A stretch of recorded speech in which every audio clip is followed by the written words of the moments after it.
So it'll probably be useful to write this part down, right? There are overall 5 nucleotide bases between DNA and RNA. Thymine,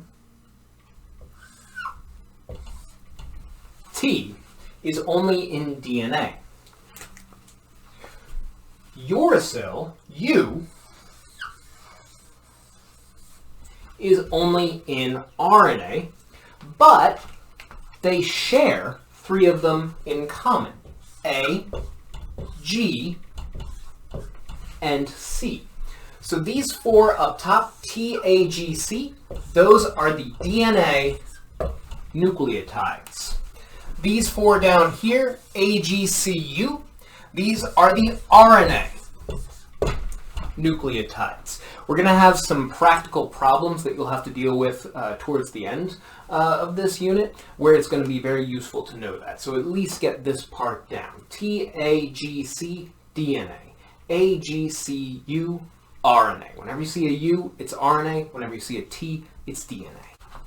So what did Watson and Crick actually discover? What is the Watson and Crick and Franklin and Wilkins model of DNA?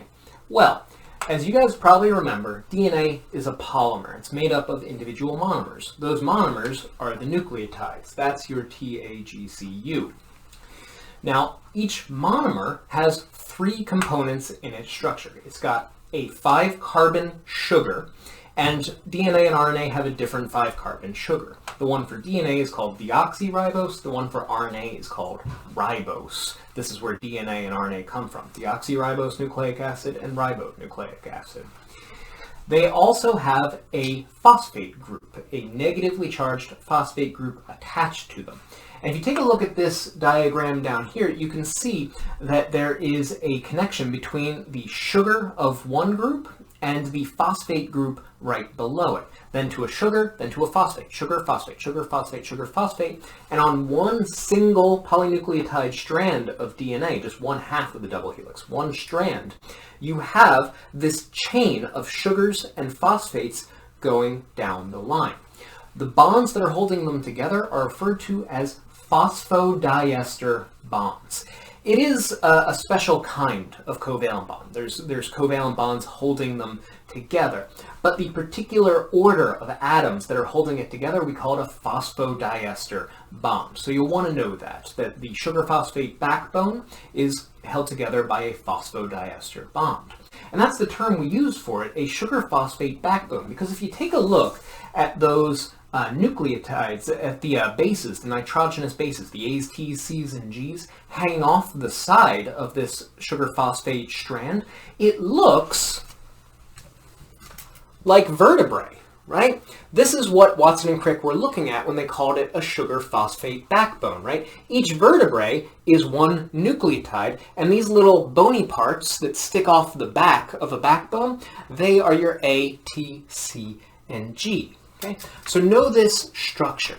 Know that each nucleotide has a phosphate group, a sugar, a 5-carbon sugar, and a nitrogenous base.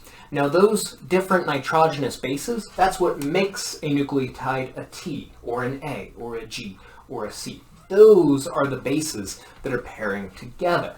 Now that is the structure of a single strand of DNA, but DNA is a 2-stranded molecule.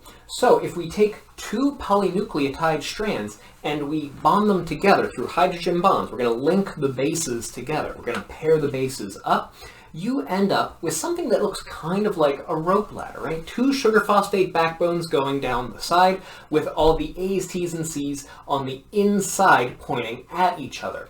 The base pairs become like the rungs of the rope ladder here.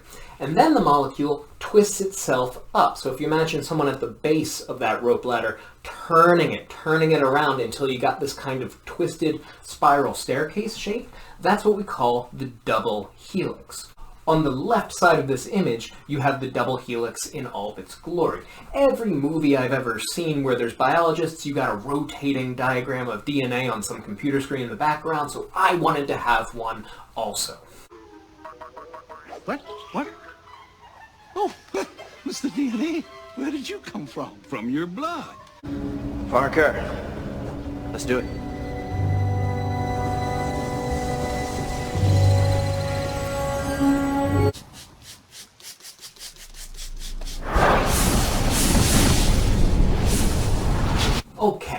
So, we've learned a lot about the structure of DNA so far. We know it's a double helix. We know that there's two strands, two polynucleotide strands being held together by hydrogen bonds. And we know that the bonds, the particular nucleotides that bond to each other, are specific, right? A to T and C to G. We know what each nucleotide looks like: phosphate, sugar, nitrogenous base. So let's take it another step further. There's a little bit more detail to get into it, because DNA strands are what we call antiparallel. Antiparallel.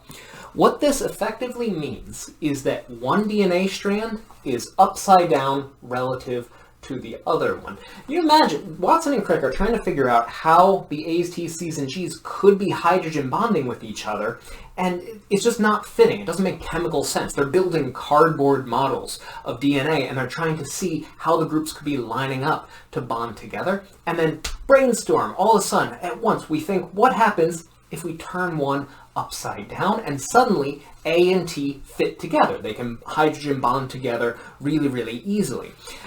C and G can bond together really easily. There's 2 hydrogen bonds between A and T, and there's 3 between C and G. Now, to see that one strand is actually upside down relative to the other one, I suggest you take a look at the sugar in each strand. The sugar is the blue-colored molecule here, and you can see that at one part of the ring, there's an oxygen atom in those sugars there. On the left-hand side over there, that strand has all of the oxygens on the sugars pointing down. They're all going down, down, down, down, down.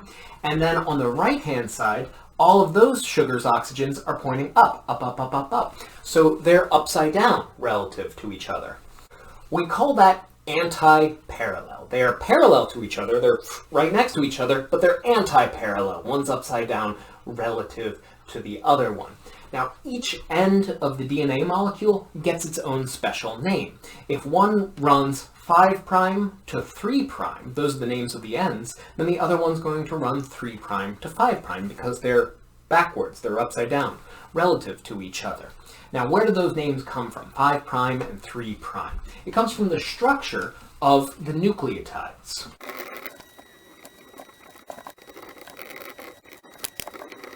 Polynucleotides have a sugar phosphate backbone. The phosphate group of one nucleotide is going to be attached to the sugar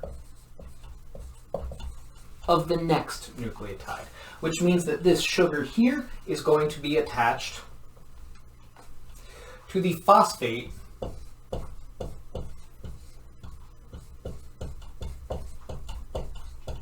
of the one just below it here. So phosphate, sugar, phosphate, sugar. This is my sugar right here in the center. Now the oxygen completes the ring here at the top. I have my carbons labeled in red here. It's a 5-carbon sugar. This is carbon number 1, the one attached to the nitrogenous base. So carbon number 1. This is carbon number 2.